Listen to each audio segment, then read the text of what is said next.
Afternoon, everybody. Jeff from Rust Bucket Valley Garage.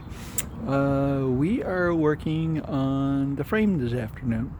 Yesterday we stripped everything down off of it, took all the brake lines off, all of the retainers for the wiring, all that kind of stuff, getting it ready for sandblasting and painting.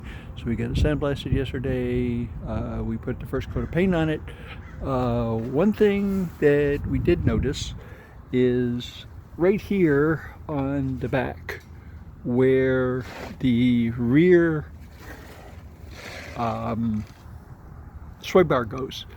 There was a bracket on here that looks exactly just like this. What had happened was the sway bar bushing goes right in the middle here, and so there was a bolt hole in the front, and in the back this whole area here had been welded over. Okay, so we found out what the problem was.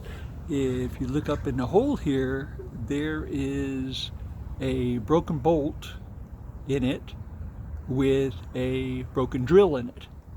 So somebody made a decent effort to try and get that out of there. So if you look right in here, we have access, so which is really cool. Okay, since we have a broken drill that is inside that nut, trying to take and get that out, we tried to punch it and get it out for a little while, and it did not want to cooperate.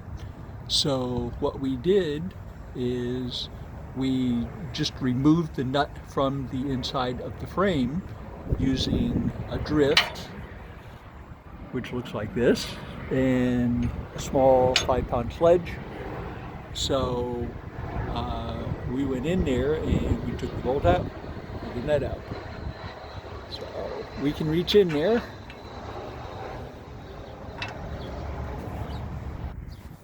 So you can see we got the bolt out, and if you look at it really close, it has the drill that's broke off in there. So this right here is welded to the inside of the frame, and that really didn't feel like coming out. So we just went ahead and we punched it and removed this from the inside of the frame. So now how are we going to take and repair that? Well, we found out what thread that is because we did not know. We went and got one of the bolts out of the sway bar from the JK, and we found out it is a 10 millimeter by 1.50. So just come back from our favorite store.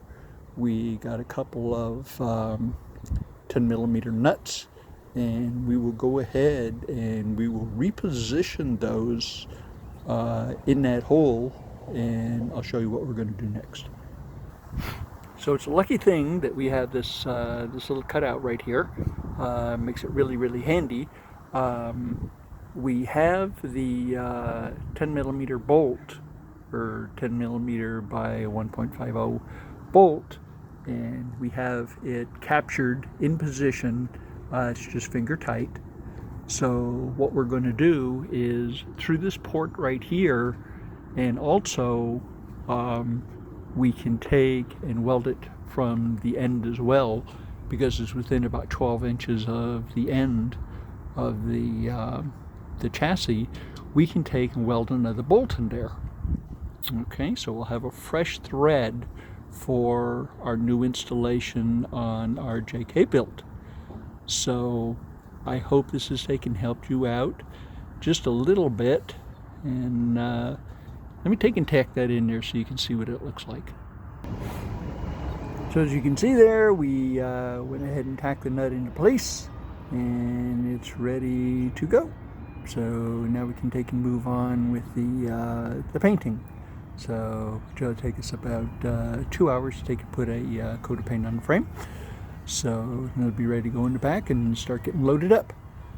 So in the meanwhile, we are doing a series of videos of what it takes to take an entire JK Jeep apart and do a frame change, and those will be coming soon. We are putting segments together because I don't want to take and bore you with all the little stuff. I want to just show you, how we take and do that.